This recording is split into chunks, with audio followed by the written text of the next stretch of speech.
today I'm praising God because it's a perfect time to start my preaching in this very moment, because today the world are celebrating Thanksgiving, particularly if you are in the US. Thanksgiving, napaka-importante po ng Thanksgiving. Dahil po, it always have to bring us back ng bilang isang mananampalataya, mga kapatid ko, hindi tayo dapat makakalimot. Sapagkat ang Thanksgiving po, mga kapatid, ay hindi lamang day to remember to thank God. No, no, no. Actually, kung ikaw ay mananampalataya, listen to this. Having gratitude towards God, Thanksgiving should always be part of our character. Hindi po ito bagay na isineselebrate lang tuwing huling Sunday ng buwan ng Nobyembre. No. As a Christian, let me remind you that being thankful to God, having gratitude with God, has to be part of our lifestyle. It has to be part of our faith, because it is commanded by God. Today, bago po tayo magbigay na, actually ito po ay tradisyon na ginagawa natin dito sa Lord GM, we are giving our best offering of the year, because we are looking back to what God has done in our lives from January 24 up to this moment, how God was so faithful, how God was so to the point na parang overprotective siya sa buhay natin. How many times did God answer our prayer? Ito po yung mga bagay kung bakit we want to show our gratitude and thanksgiving. Kaya pinamagatan ko po ang aking mensahe, the attitude and thanksgiving. Now, pagka ito po tinagalog natin, parang pareho lang, because ang Tagalog po ng gratitude ay may pasasalamat o damdamin o pusong pasasalamat. Tapos po yung thanksgiving, pagbibigay ng pagpapasalamat. But you know what? These two are different, though they are related.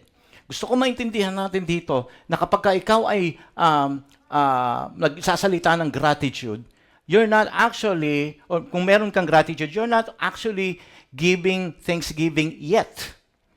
Because the attitude of gratitude is something that is happening inside of your life.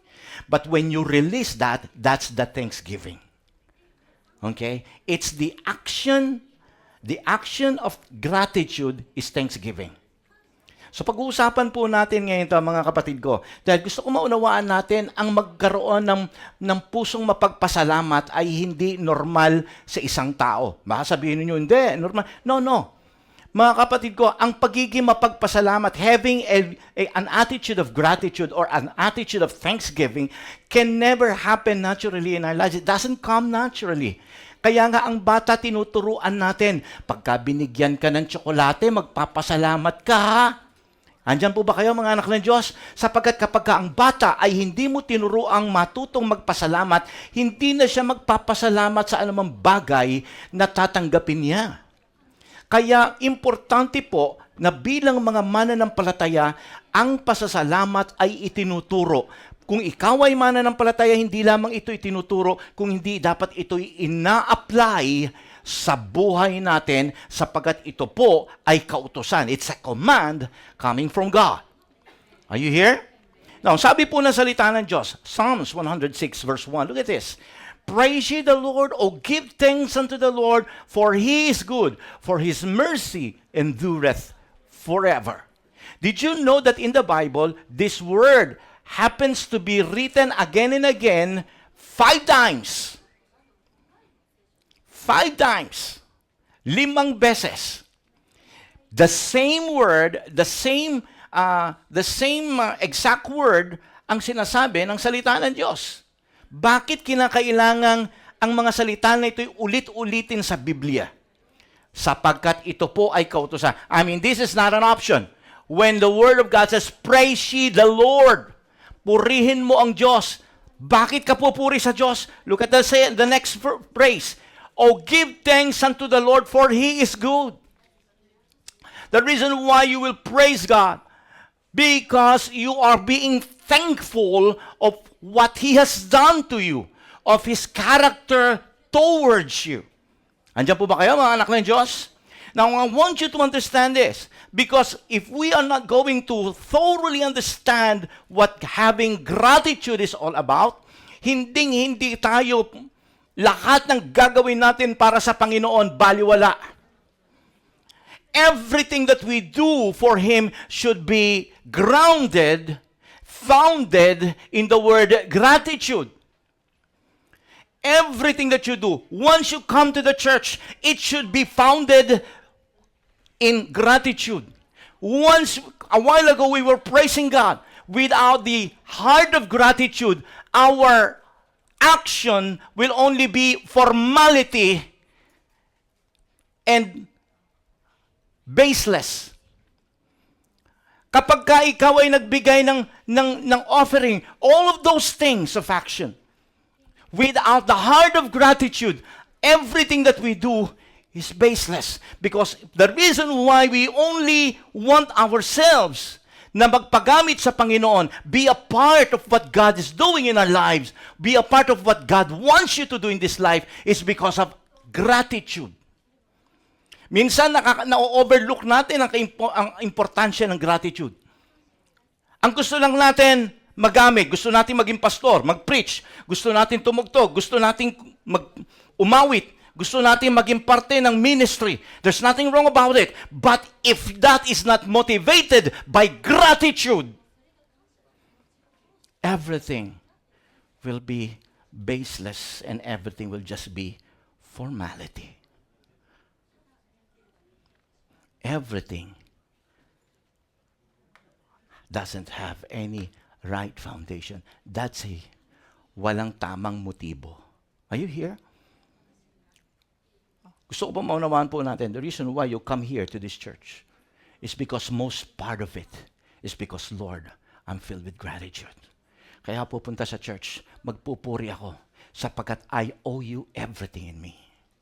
Everything that I am and everything that I have, I owe you. Friends, that is gratitude. Alam po ninyo ako, I'm filled with gratitude. I'm full of gratitude as I speak today. Because I always look back of what God has done in my life. Pag-uusapan po natin ngayon sa preaching natin ito, mga kapatid ko, ang relasyon ng gratitude at thanksgiving. Titingnan natin una muna ang danger kapag ang isang Kristiyano ay may ingratitude or the opposite of gratitude. But titingnan natin how dangerous it is. And then we're going to talk about the importance of gratitude, and later on, I will talk about the 3 level of thanksgiving. Okay? Madali lang po ito, huwag kayo mag-alala. Okay? Pero gusto ko lang makita natin dito, mga kapatid, the message is really not about parati tayong magbibigay o ano pa mang bagay. No po. Sapagkat naniniwala ako na ano man ang gagawin natin, gaano man kaliit o kalaki ang gagawin mo para sa Panginoon o ibibigay mo para sa Panginoon, kung hindi ito nanggagaling sa pusong nagpapasalamat at tumatanaw ng utang na loob sa Kanya, ang bagay na ginagawa natin ay hungkag at hindi tapat sa Diyos. Because remember, God is always looking at the heart. He's not looking at the outer parts of our lives. That's the reason why it's very important that this topic should really be understood by many Christians. As I've said a while ago, Psalms, this praise ye the Lord, or give thanks to the Lord, was in every part of the Bible. Particularly in the book of Psalms, look at this. It is a good thing to give thanks unto the Lord and to sing praises unto thy name, O God. It is good to sing praises. Why? Because that's another way of saying, God, I thank you. We do not come here to praise God and to sing your favorite worship song or praise song. Some of us sometimes, okay, pagka hindi natin gusto yung kanta, pero pagka ito paborito ko, sasayaw ako dito. Tatalon ako rito. Okay? No. That's the reason why ang heart of gratitude is very important. In sabi po ng Psalms, another 75 verse 1. Unto thee, O Lord, we give thanks. In Colossians chapter 3 verse 5, be ye thankful. Those words that we have mentioned in several verses are things that is not an option but a command coming from God. Because you know why? In the last days, Paul warned the last generation, which is us. He warned us that in the last days, people will be unthankful. In the book of 2 Timothy, look at this. Men shall be lovers of their own selves, covetous, boasters, proud, blasphemers, disobedient to parents, unthankful, and unholy. Remember, mabibigat yung mga kasabay nito. Pero isipin mo, biglang isiningit yung unthankful. Are we not alone with that? You see, pwede naman yung ibang mga, look at this. Lovers of their own selves, covetous, boasters, proud, or men filled with pride, blasphemers, disobedient. All of a sudden, unthankful. That ingratitude is at that level. That in the last days, people will never ever recognize. People will never ever have that heart to thank God anymore. And this is very, very alarming for the body of Christ. That there will be, this time will come, that even if people will come to sing and praise God, they will be unthankful. If you will not be reminded of this very important topic, you might be a victim already, but yet you do not know. It's very important. Kaya gusto ko makita natin dito mga kapatid ko, let's talk about the danger. Okay? Ibig ko sabihin mga kapatid ko, let us first acknowledge the danger of this ingratitude. Dahil minsan gusto ko po maunawaan natin, if you are a Christian, gratitude should be a defining trait sa buhay mo. Kasi ikaw ay Kristiyano. Higit sa lahat, ikaw ang tumanggap ng malaking biyaya sa Diyos. Kaya ang isang Kristiyano dapat may utang na loob sa Kanya. Alright? Walang Kristiyano ang hindi magkakaroon ng utang na loob sa Kanya. Because kung ikaw ay Kristiyano, tumanggap kay Kristo, pero wala kang utang na loob sa Kanya, you do not really understand and recognize how much God has put in your life. But a person who understands what he received from God after he accepted Jesus Christ as his personal Savior and Lord is a person who will never ever stop praising and thanking God for what he has received. That's the reason why this time around, look at this. Kapag tayo po ay hindi nagkaroon ng gratitude, you will be what? You will be in danger of falling into ingratitude.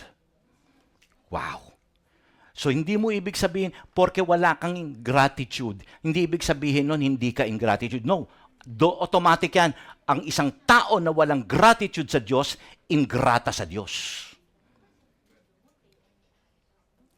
Okay? Wala pong middle ground. It's either seesaw, dito ka o dito ka. Wala pong middle ground. Okay? And ito yung gusto kong maunawaan natin sa hapong ito, mga kapatid ko. So listen, what are the dangers? Actually, itong danger na to pababa eh. Okay? So umpisa, kapag tinanggap mo ang ating Panginoon, dapat talaga meron ka na kaagad gratitude sa Diyos. Kasi kung hindi, it will eventually make you blind in the blessing of God. Ingratitude leads to spiritual blindness. Look at the word of God in Romans chapter 1 verse 21. For although they knew God, they neither glorified Him as God nor gave thanks to Him, for their thinking became futile and their foolish hearts were darkened. Ano ibig sabihin dito ni Pablo?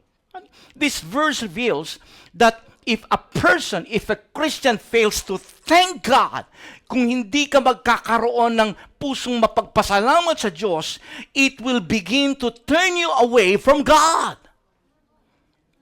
Maging maingat po tayo dito because this is the start of your falling away with God.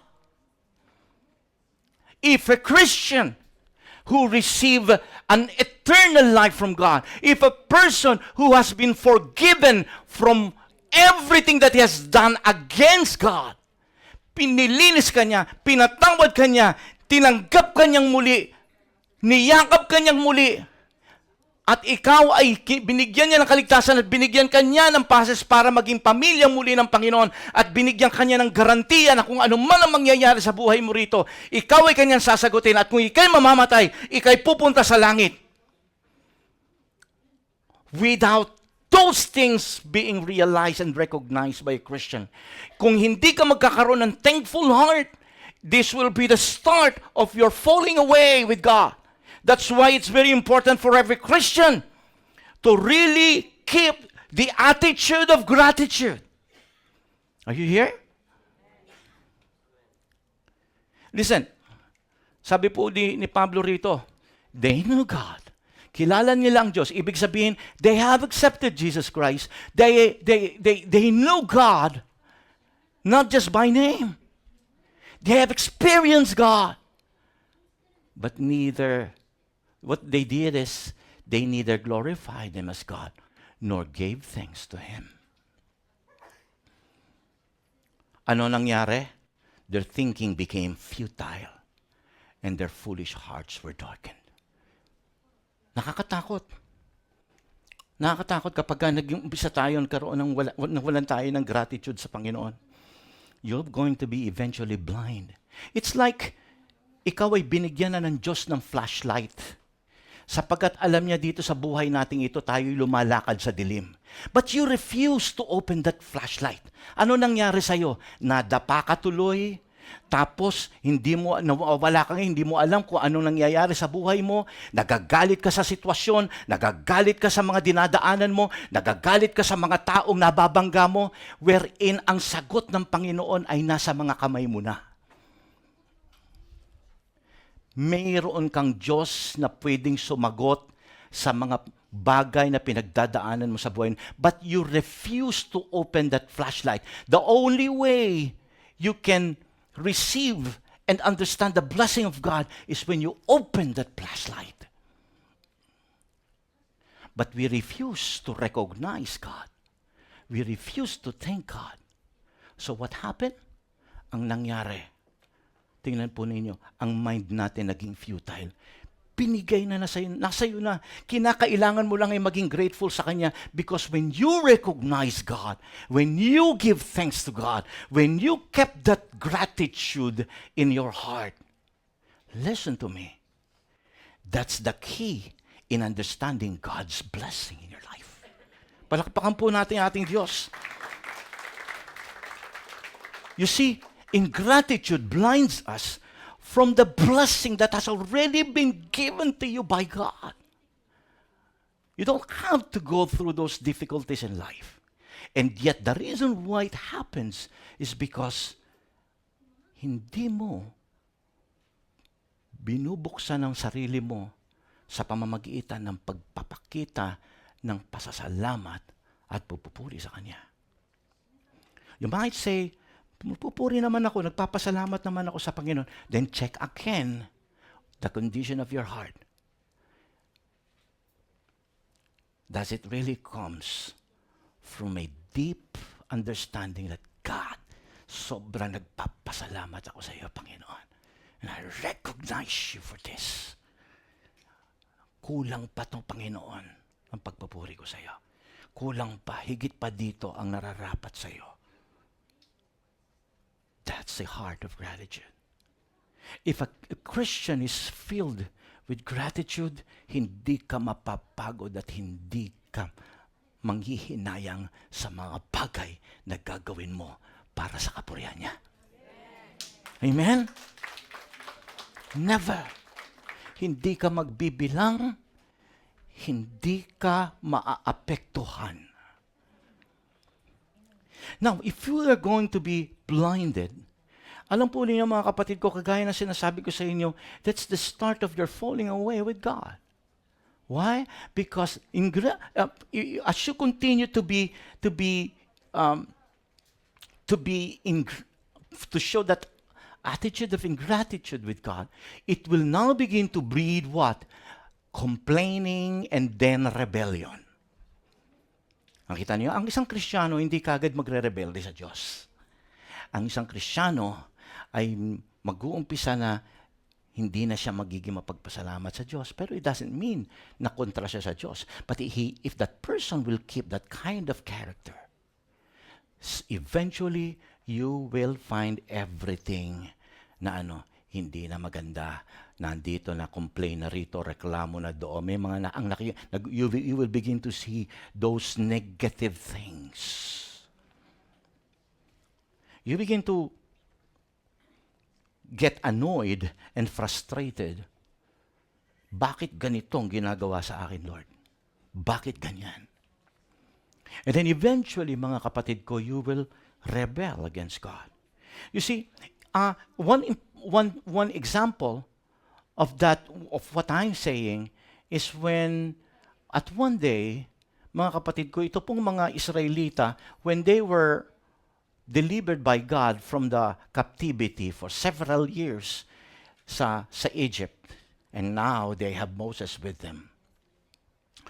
They were so fresh with the victory nung si Moses, hinati niya yung dagat na pula. You know the story, right?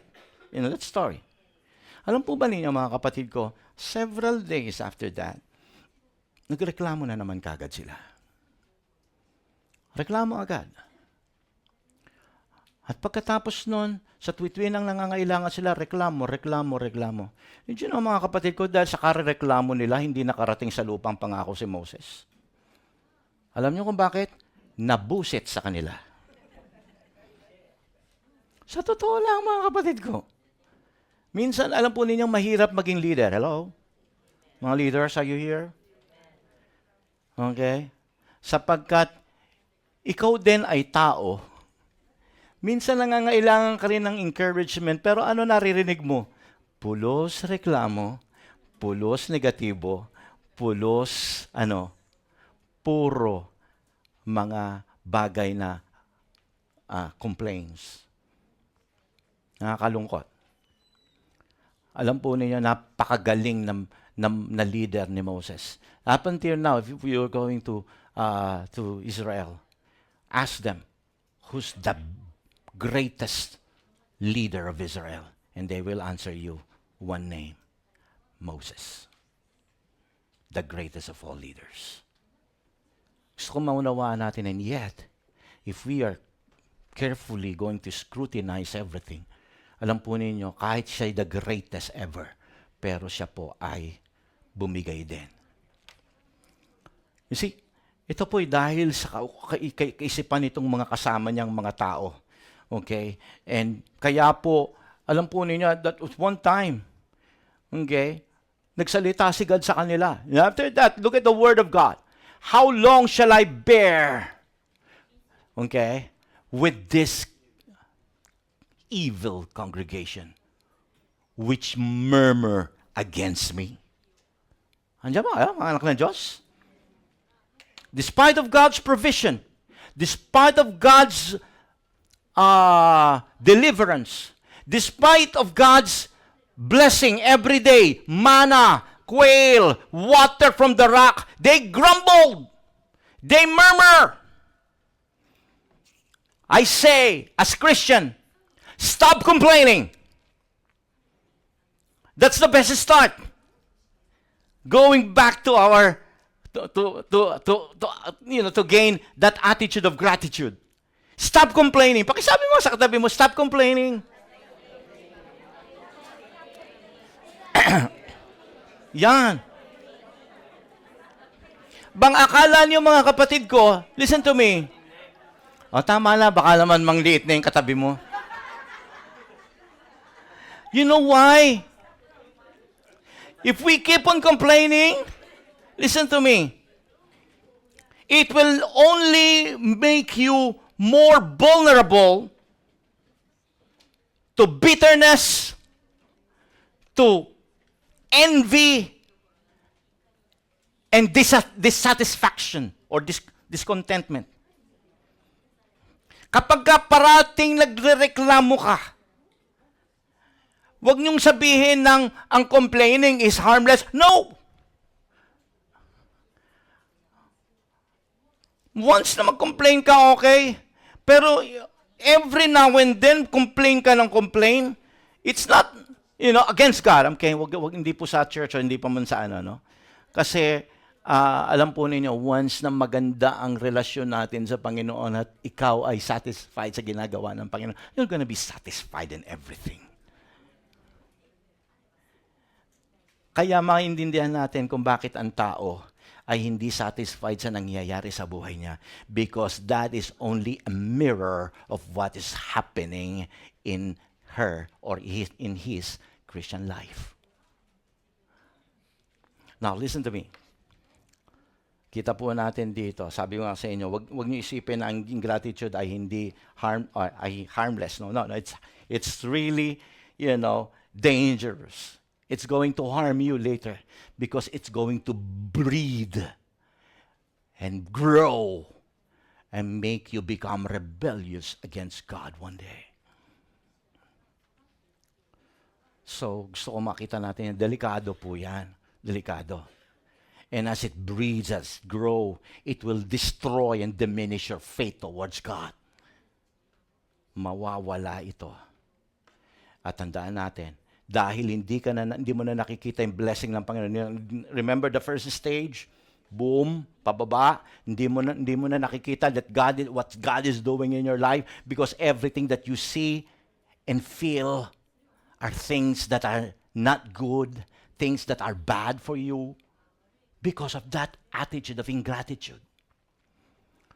And then later on, okay, dahil hindi muna nararamdaman, dahil nandoon ka na, sobrang negatibo ka na, nagre-rebelde ka na sa Panginoon, the third thing that will happen to a person, I'm talking about Christians here, okay? Ingratitude will eventually block the blessings of God. That's dangerous. Alam po ninyo, story of the 10 lepers. Kilala niyo yung 10 lepers na pinagaling ng ating Panginoon? And then we know the story. Umalis silang lahat itong 10. And then only one returned. He took time looking for Jesus. And eventually he saw Jesus at one certain place. And what he did is he bowed down, he worshiped God, and he was so thankful and happy about what he has received from God. Alam po ninyo, anong sabi ng Panginoon sa kanila, di ba? Tingnan niyo, we're not 10, all 10 cleansed, sabi ni Jesus. Di ba 10 kayo? Nag-isa ka lang. Nag-isa ka lang. You might say, okay lang kay Lord na binless ka niya. But the question of Jesus Christ speaks for itself. Jesus was still looking for the 9. Are you here? Ang nakita niya rito, may bumalik at nagpakita ng gratitude sa ginawa ng Panginoon sa kanya. Sabi ni Jesus Christ, I remember you, yeah? But where are the other 9? That, if we're going to really study the word, the question that Jesus Christ said sa isang sa kitongin na ito, nasaan yung siyam?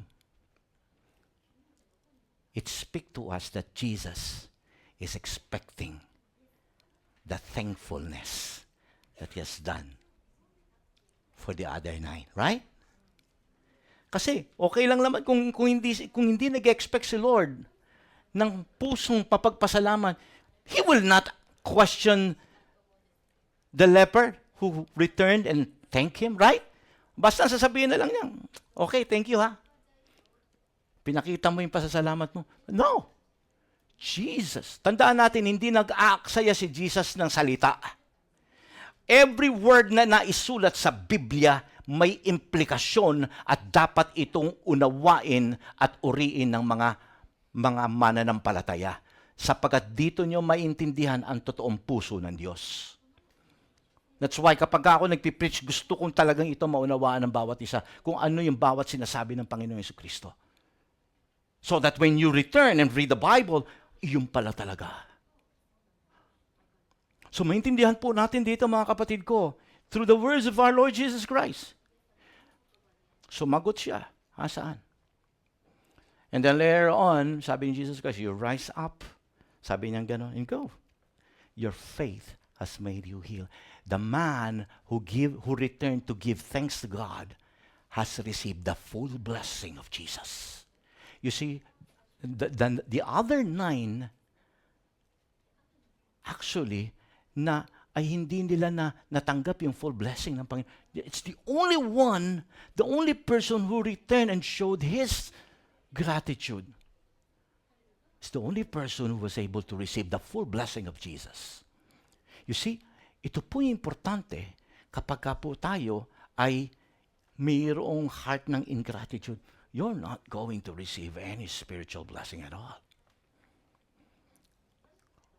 Minsan, alam po niyo, di ba, pagka may binigyan tayo, have you ever experienced that? Alam po niyo, mayroon ako na-experience dito.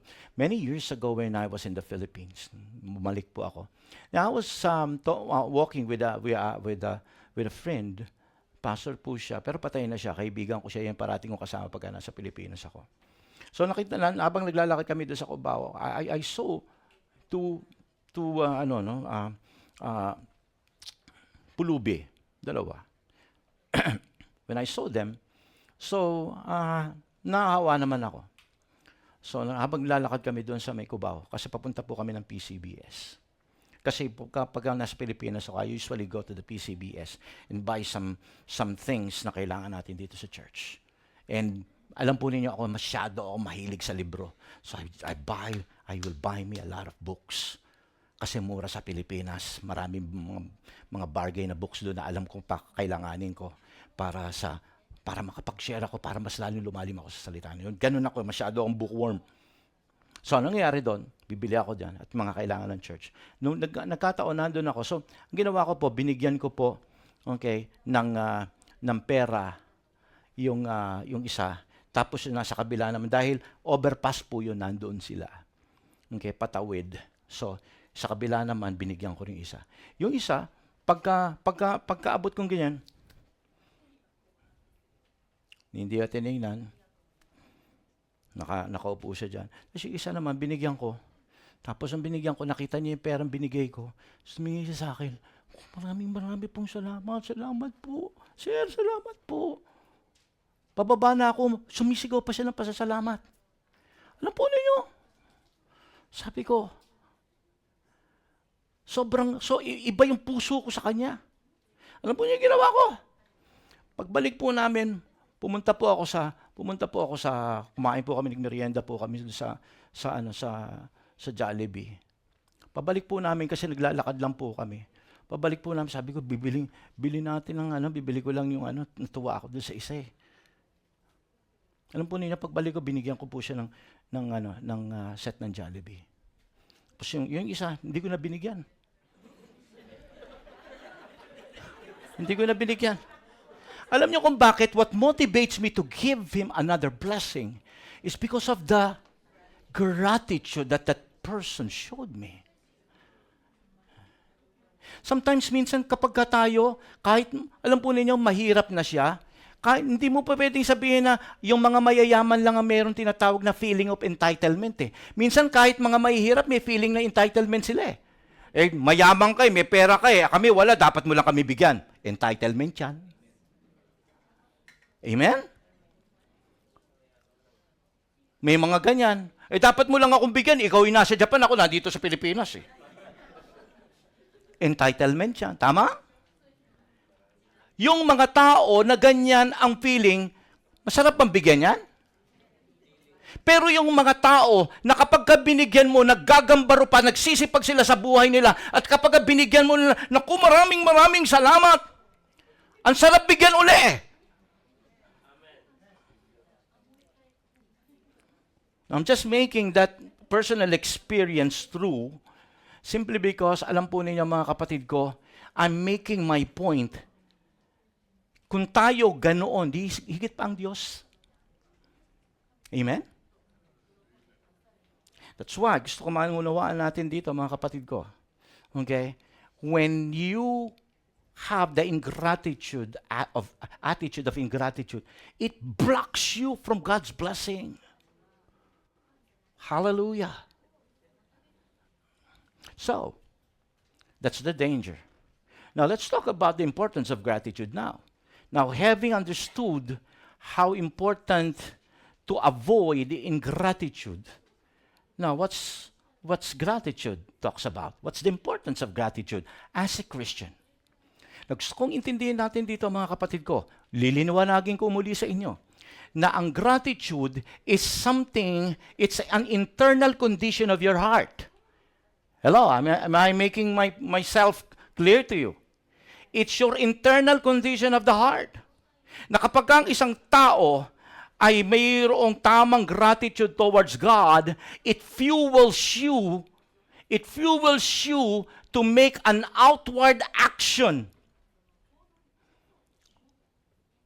It will fuel you to serve God, to praise God, and to do everything what God wants you to do in this life. But once ang isang Kristiyano will not have that heart of gratitude, will not have that internal condition of gratitude. Sabihin ko po sa inyo, mga kapatid ko, pukpukin mo man yan, hindi maglilingkod sa Diyos yan. Sapagkat hindi yan tumatanaw ng kabutihan ng Diyos sa buhay niya.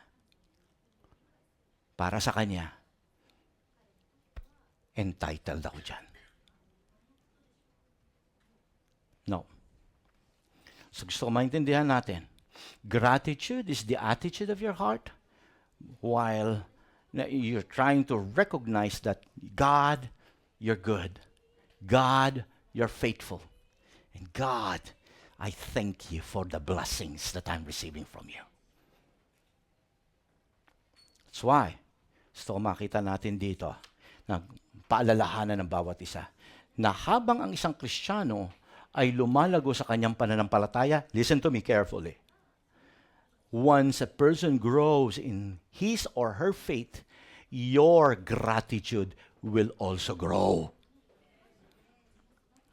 Kaya ang isang bagay na magandang malaman mo kung ikaw nga ay nagmamature sa Panginoon, nagmamature ang faith mo, check your heart. If you are being filled with overflowing gratitude, it means that your faith is maturing. But if you feel like, okay lang, maglingkod o hindi, tama lang, it means that your faith is not really doing good. So nakikita po ninyo, your faith grows. As your faith grows, your attitude of gratitude also grows. Now, importance of gratitude. Bakit importante ito? Because when you have gratitude towards God, it will honor God. It honors God when a Christian thank Him for all the blessing that he or she is receiving. Sabi po ng Psalms 23, chapter 50, the one who offers thanksgiving as his sacrifice glorifies me. Palakpakan po natin ang Lord dyan. When you say, God, I thank you for the answered prayer. I thank you for the blessing that I have been longing for and praying for so many years. Now, Lord, eto na ako, Panginoon. I thank you for that. Sabi ng Panginoon, mabuti yan. Mabuti yan. Okay? It glorifies me. God is glorified when our thanksgiving is rooted from this heartfelt gratitude.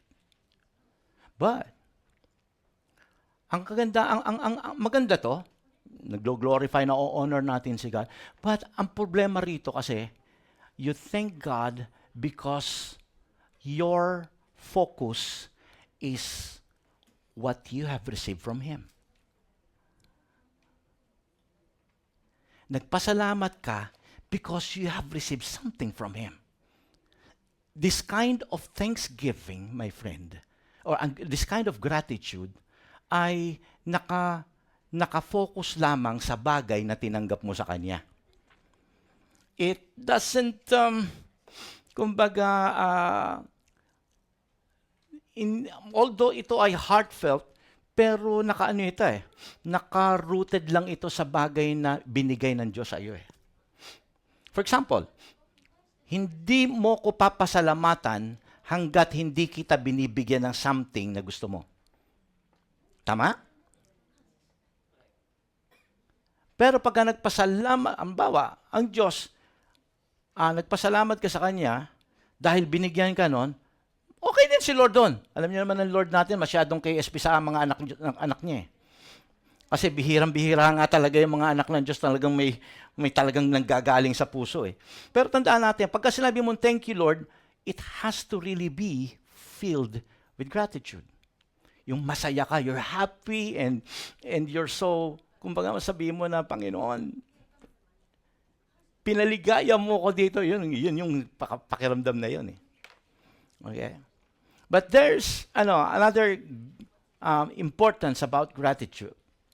Another importance of gratitude is that it doesn't only honors God, but it strengthens your faith.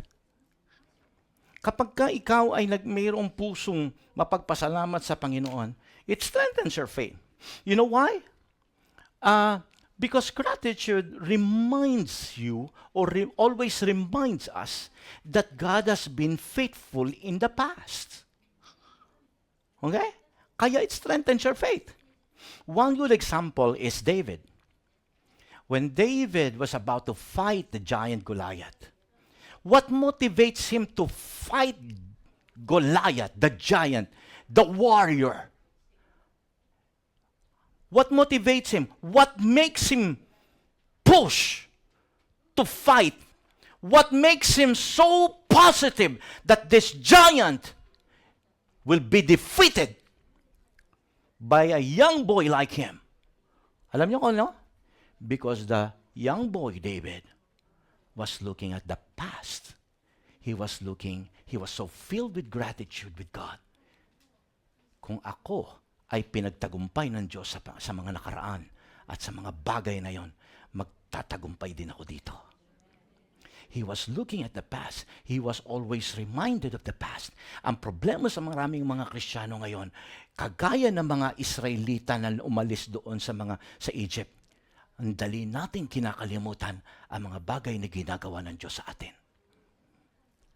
Nakalimutan natin na tayo bilang mga anak ng Diyos, nakarating ka na rito sa Japan, tumagal ka na ng ganito sa buhay mo rito, tumagal ka na ng Kristiyano na ganito, marami ka ng bagay na ginawa, na maraming tatanggap na biyaya mula sa Panginoon, pero hindi mo inilalagay sa puso, you're not reminding yourself of that goodness. Kaya alam po ninyo, hindi tayo mapuno ng gratitude sa Diyos.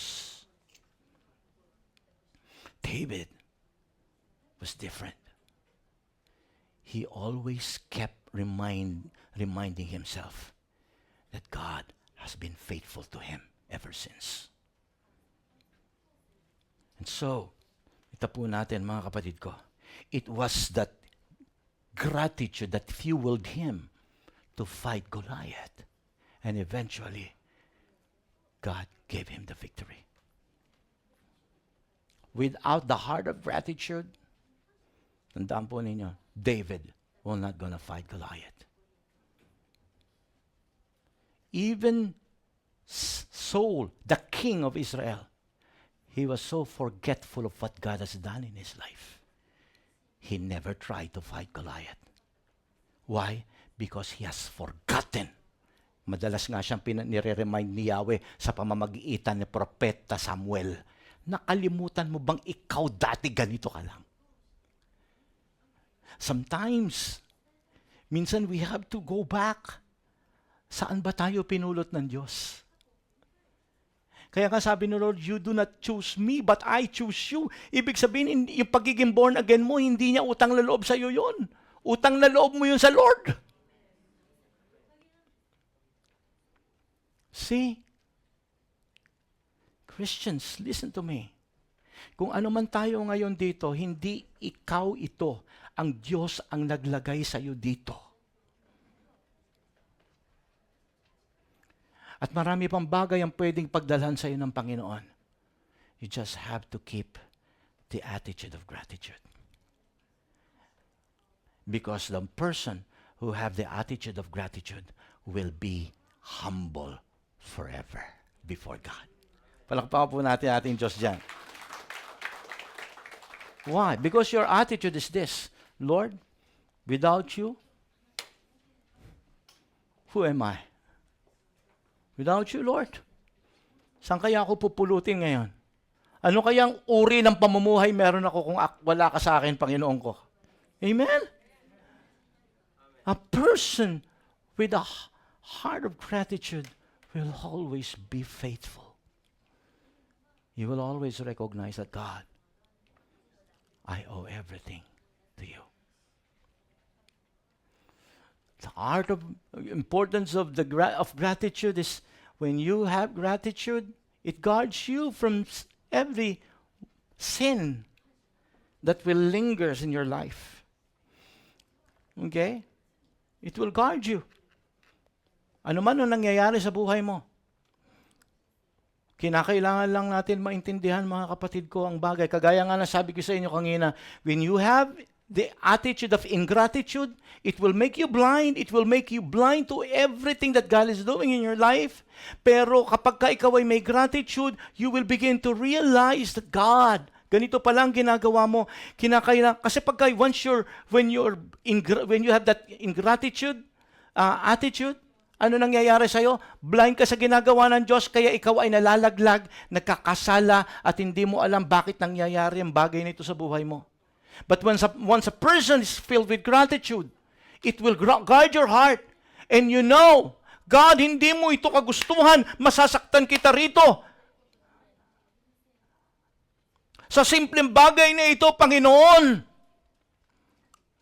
Because I owe you everything. Ayokong saktan kita, Panginoon, sapagkat ang puso ko ay punong-puno ng pasasalamat para sa iyo. Tumatanaw ako ng malaking bagay sa ginawa mo sa buhay ko, Panginoon. Talking about gratitude, my friend. It will guard your heart to sin against God. And then gratitude deepens our relationship. Eventually, it will deepen your relationship with God. Mag-uumpisa ka magkaroon ng intimacy. Kung ang ingratitude will be a starting point of your falling away with God, if you keep that attitude of gratitude, it will be the starting point of your intimacy with God. Nakita po ninyo, mga kapatid? And that's why, sabi po ng salita ni Psalms 95, verse 2, let us come before Him with thanksgiving and extol Him with music and song. Kinakailangan, hindi tayo dapat nawawalan ng awit ng pasasalamat sa Panginoon. Hindi ka dapat nawawalan ng salita ng pasasalamat sa Diyos. Hindi dapat. In everything you say, in everything you do, in your prayers, in everything. Particularly in your prayer. Alam po ninyo, we always say that prayer is talking with God, speaking with God. Madalas sinasabi rin natin that prayer is an attitude of depending upon God. Pero hindi natin naririnig ang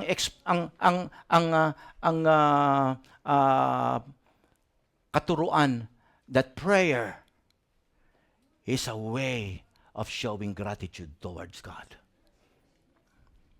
Because the only way you can say you're filled with gratitude is when you always talk with God and say, God, I thank you. Andiyan ba kayo, mga anak ng Diyos? You will not say, God, thank you. Thank you, Panginoon, sa bagong cellphone. Lord, thank you very much sa bagong Rolex. God, thank you very much sa bagong kotse. You see, mga kapatid ko, that's not the way you really just say it. You bow down, you close your eyes and say, God, salamat, Panginoon. I know you're the one who provided money. I know, God. Marami nagpe-pray dyan, pero ako sinagot mo ako dito sa area. God, thank you.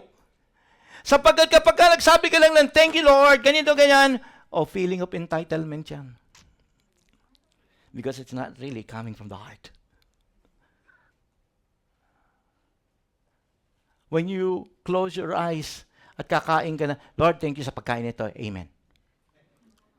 Feeling of entitlement yan. Kapag ka hindi mo siya, Panginoon, salamat po. Salamat po, Panginoon. Napakabuti mo sa buhay ko. Kakain na naman po ako. Pwedeng kumain ako. Nakakain ko na. Nandito na naman ako sa restaurant. Salamat sa naglibre sa akin, Panginoon. Salamat, Diyos. That's how you express your thanksgiving. Palakpakan po natin si Lord Jan. You may say, Pastor, sobra naman yung explanation mo na yan. I mean, see, kagaya na sinabi ko sa inyo, thanksgiving, a heart of thanksgiving doesn't come automatic. It has to be learned. Somebody has to teach you how to be thankful. Right? Ulitin ko, yung bata. Pagka yan hindi mo tinuruan at early age, magpasalamat ka kay Ninong, magpasalamat ka kay Tito, hindi na magpapasalamat dyan buong buhay niya. It has to be taught. And that's the reason why you might say, Pastor, masyado ka namang kumakay, masyado ka namang mitikuloso sa pagtuturo sa amin. I have to, because I love you. Kinakailangan natin maintindihan ngayon na mabago tayo sa bagay na ginagawa natin para sa Panginoon. Kagaya na sinabi ko sa inyo, He deserves all the praises. Let us come before Him in thanksgiving. Everything that we do should always be expressed with gratitude once you say, I thank you, God. Pagka nag-pray ka, hindi pa pwedeng walang thank you. Amen? So, let's go. Nandito na tayo. Tatapusin ko na. Huwag kayong mag-alala. Patapos na tayo. Okay? The 3 stages of thanksgiving. Okay? There are 3 stages of thanksgiving. Yes. Now, it's very important. The reason why I included this thing, so that we can identify what kind of thanksgiving, what level of thanksgiving we are doing every now and then. Nasaan na ba yung level ko sa pagpapasalamat sa Diyos? Are you ready? Okay? Say ready. Ready na? Okay. Then, going back to what I've said, gratitude is the attitude of the heart. Now, once you showed it, once you expressed it outwardly, that is the attitude of thanksgiving. The action is thanksgiving. The heart condition is gratitude. Okay? Malinaw na? Alright? So, kaya nga pamagat na mensahe ko, gratitude and thanksgiving. Okay? Kasi ito yung perfect combination. Parang coffee with milk lang yan. Okay? Perfect combination yan. At kaya kinakailangan hindi pwedeng thanksgiving lang ng walang gratitude. Hindi naman pwedeng puro gratitude lang ng walang thanksgiving. It has to be done ng dalawahan talaga. Now, tingnan natin ngayon. Okay? Gratitude is something na kinakailangang ipakita. Now, tingnan natin lang ngayon. Ano po ang stages ng thanksgiving? How can you say that a person is really thankful towards God? First level, thankful for the blessing. Naalala niyo yung kanina, sinabi ko kanina? Ito yung most basic thanksgiving. Ito yung basic. Kasi May tinanggap ka sa Panginoon, nagpapasalamat ka sa Kanya, it honors God. Right? Andiyan ba tayo? Okay? I hope everybody is on the same page with me. Okay? So it's easy. Because sabi ko nga po, magpasalamat ka sa Panginoon kasi may tinanggap ka, magpasalamat ka sa Panginoon kasi may answered prayer ka, okay na okay yan. Okay? Nagpasalamat ka sa Panginoon kasi pinagaling ka sa iyong sakit, okay na okay yan. Okay? You have received something that you have been expecting from God. Thank you, Lord. Pero gusto ko maunawaan po natin, although yung pagpapasalamat mo na yan ay genuine, nanggagaling sa puso, it's, again, as kagaya ng sabi ko kanina, ang matindi rito, ito ay nakafocus lang sa bagay. Ganun pa rin yan. Ang problema natin dito, mga kapatid ko, at this level ng pasasalamat, although it honors God, ang matindi, nagpapasalamat ka without really having that, without really using up faith. Hindi na kinakailangan ng faith dito. Kasi you're so overwhelmed with joy. Lord, salamat, Panginoon. Kaya everybody can do this. Everybody is actually doing this. Non-Christians are also doing this. Hello? Pero sa second level, Kristiyano lang ang makakagawa nito. Okay? Tuloy natin. Tuloy na natin, iyan na natin yan. Second level is being thankful for the coming blessing. Okay? Being thankful for the coming blessing. This is the second level. Bakit ko sinabing being thankful for the coming level? Sapagkat dito po sa stage na ito, mga kapatid ko, you are thanking God before the blessing comes. Kung kanina, nakapagpasalamat ka ng tamang-tama with gratitude in your heart, pero sabi ko nga po sa inyo, although ito ay punong-puno rin ng gratitude at katanggap-tanggap, it honors God, kaya lang nakafocus ito sa bagay na tinanggap mo and it doesn't cost you anything kahit faith. But this time around, you are thanking God even though the blessing is yet to come. Ibig sabihin, it will cost you something. It will cost you to use up your faith towards God. Jesus Christ, when He was so moved sa kanyang damdamin sapagkat namatay ang kanyang best friend, si Lazarus. This is how He prayed towards the Father God. Okay? Ang sabi niya ganoon, okay, in John 11:41 and 42. So they took away the stones. Kasi sabi ni Jesus Christ, pakitanggal yung nakaharang sa libingan. So tinanggal ng mga tauhan doon, sabi niya gano'n, and then Jesus looked up and said, He prayed to God. Sabi niya kay Father God, Father, I thank you. Hello, tama ba yung nabasa natin? Tama ba? Baka tingnan nyo, baka mali yung aking pagkakakopya. Tingnan nyo sa mga Bibles ninyo. This is how we pray. I thank you that you have heard me. Now listen, at this point in time, okay, si Lazarus ay nasa loob pa ng libingan at siya'y patay. But look how Jesus prayed. I thank you that you have heard me. Verse 42, I knew that you always hear me, but I said this for the benefit of the people standing here, that they may believe that you sent me. Wow.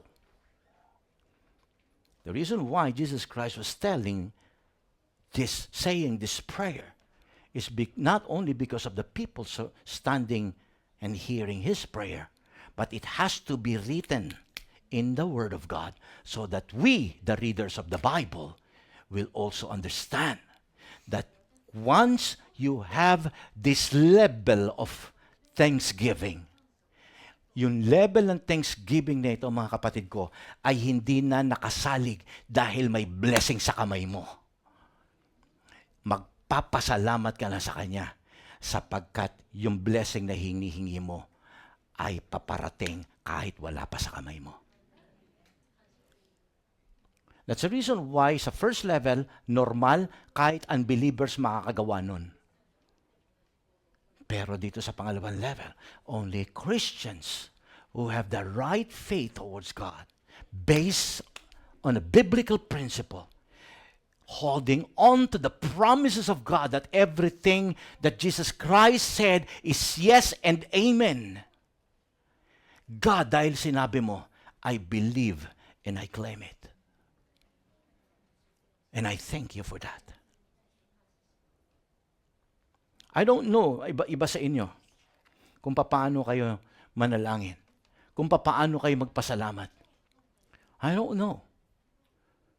Pero, nagawa ba nating magpasalamat sa bagay na inaasam mo pa lang?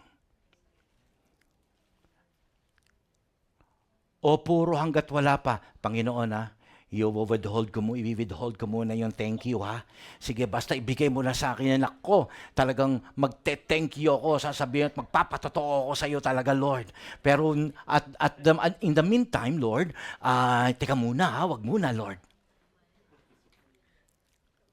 You see, at this point of thanksgiving, at this level, sabi ko nga po sa inyo, it requires faith.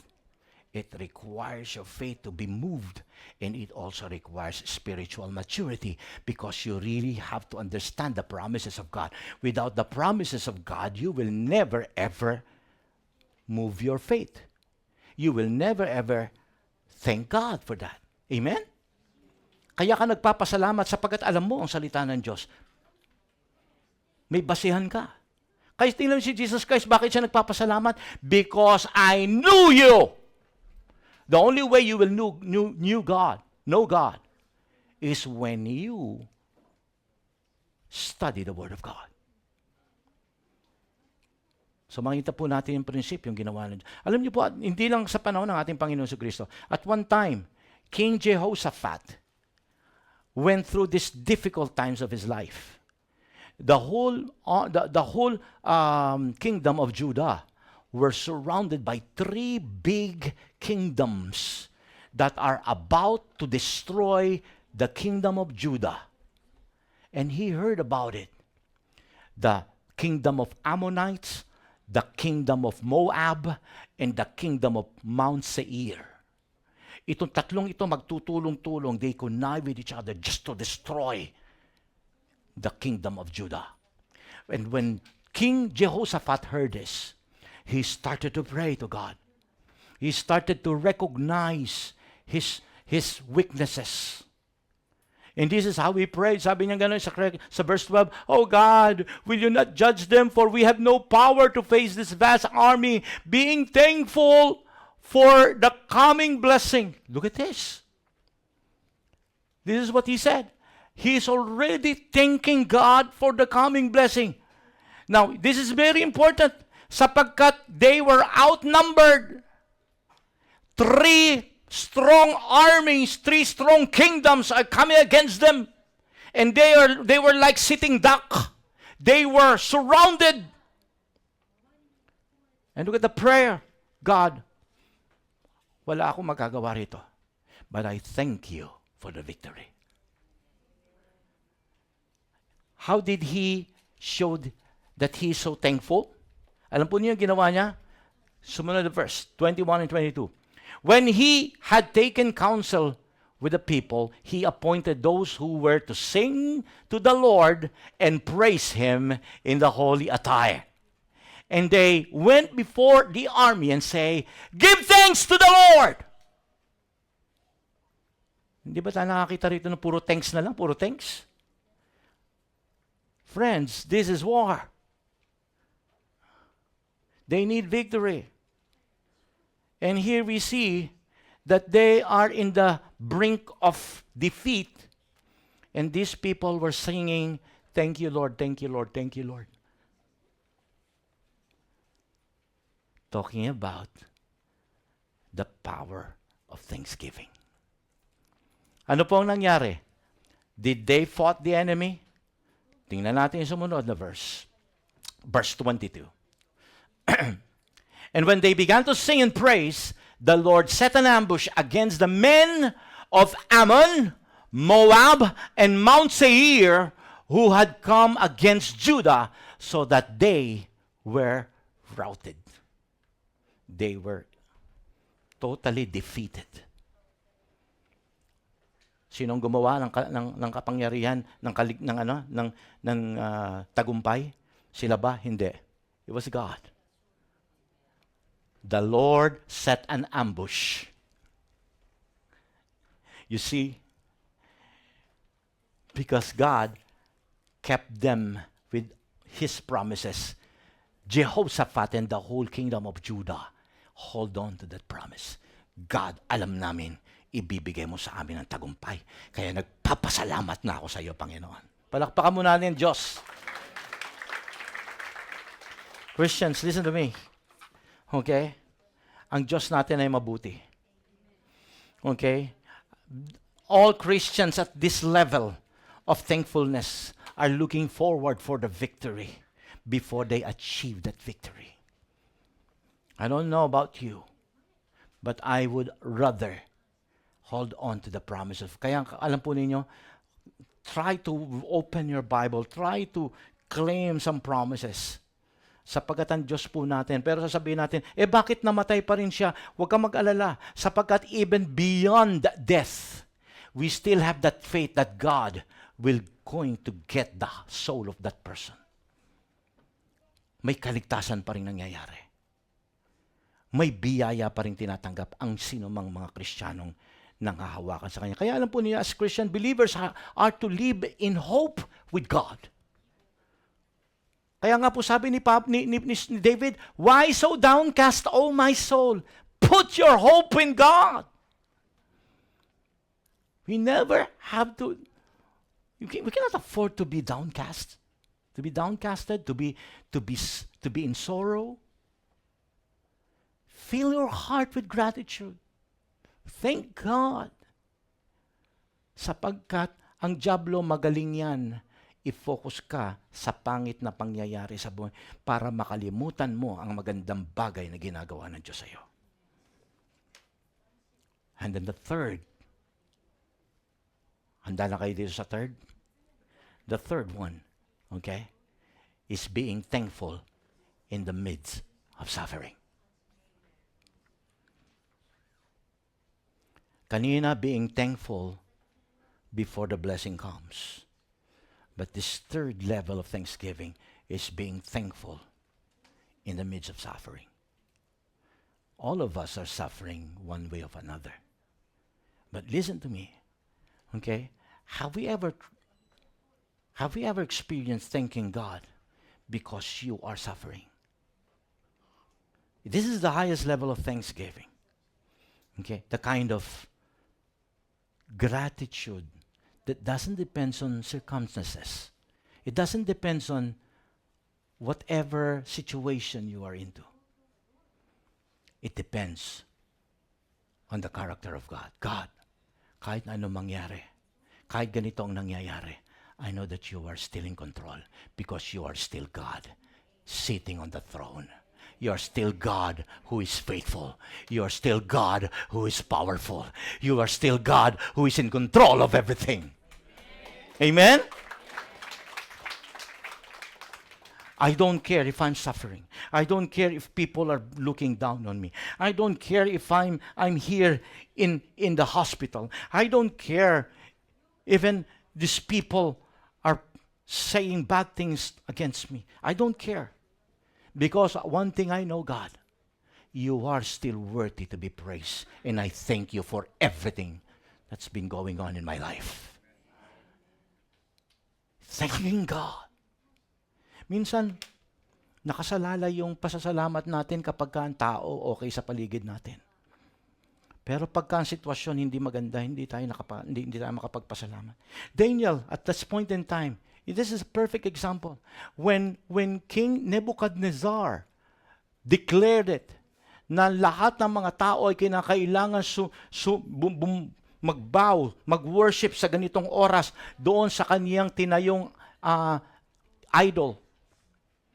Okay? Alam ni Daniel na kapag ka siya ay nagsumuway sa utos na yon, dahil yon ay talagang dinesign ng kanyang mga kalaban para siya ay mawala. But it doesn't stop him from praising and thanking God. He went on to his, alam po ninyo, yung kanyang usual work of prayer. Sabi po doon, Daniel 6:10, now when Daniel learned that the decree had been published, he went home to his upstairs room where the windows opened towards Jerusalem. 3 times a day, he got down on his knees and prayed. And look at what he did. Giving thanks to God as he had done before. Nobody stopped him from thanking God, even if that will be prejudice against him. That will be dangerous. Because his thankfulness towards God doesn't depend on situation.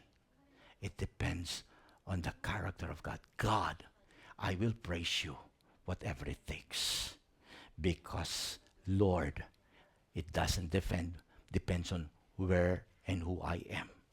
It depends, it is because of who you are.